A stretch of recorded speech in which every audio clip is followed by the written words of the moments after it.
باید رشد کنی، باید برای تو کارهای هر روزت تکرار بلند شای جایی که هست. امروز قراره یه روز به سبک این ویدیوهای انگیزشی چرت و پرت زندگی کنیم، ببینیم اصلا اینطوری زندگی کنیم انگیزه میگیریم یا نه. مرحله بعد اینه که الان 7 صبح.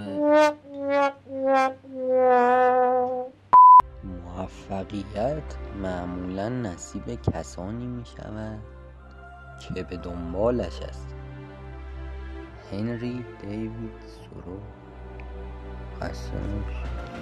همونطور که توی ویدیوهای انگیزشی میگن که اصلا قهوه نخوریم فرش نمیشه. رفرشه یا فرشه؟ ما یه قهوه داریم، بریم درستش کنیم بیایم. چیزی که من از قهوه بلدم تو اینا باید درستش کنیم. این توی این آب میریزیم، توی این قهوه میریزیم، بعد اینو میذاریم روش، اینو میذاریم دوباره روش. بقیه رو میبینم قهوه میخورن خیلی مثلا انگار تلخه، ولی قهوه ما اصلا تلخ نیست. بعد دیده باشی نمیتونن که بیکار بایستن، هی در کابینه رو باز میکنن، آشپزخونه رو تمیز میکنن، بعد یه دفعه چی میارن. بعد دیدیم که میگن قهوه رو باید یه جای جدا خوردن، همینجا نمیکشن بالا، میرن یه جا میشینن بعد میخورن. ما قهوه‌مون رو درست کردیم، حالا بریم بخوریم که یه روز پر انرژی. و انسان موفق کسی است که بتواند با آجرهایی که دیگران به سویش پرتاب میکنند بنای محکم بسازد. چرا باید آجر پرت کنه؟ دیوید برینکلی. ریست شدم به جا رفرش.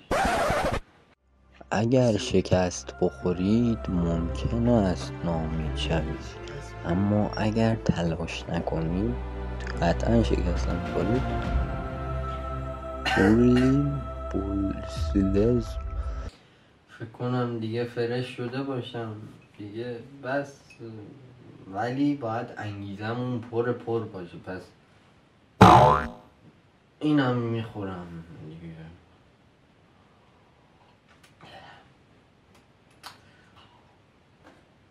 قهوه ما اصلا تلخ نیست. خب همونطوری که تو ویدیو انگیزشی ها دیدیم طرف 2 خط کتاب نمیخونه ولی یه دوربین میکاره و میاد کتاب میخونه.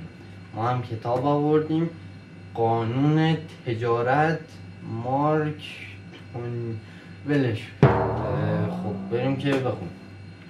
شکست فرصتی است برای شروع دوباره، شروعی هوشمندانه تر. هنری فورد. هیچی نفهم. دوباره همونطوری که توی ویدیو انگیزشی ها میبینید همیشه یه دونه چارت جلوشونه، دارن یه کاری میکنن دیگه. اومدیم یه چارت برای تحلیل کنیم دیگه.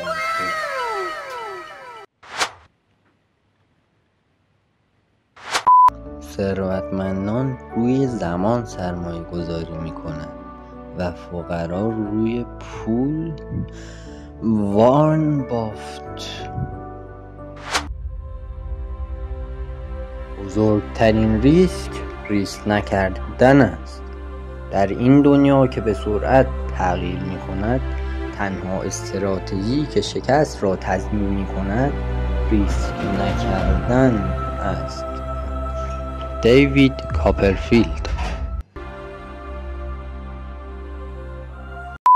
مرحله بعد اینه که بریم همون دوشه، نمیدونم آبسه، نمیدونم میرن همون دیگه.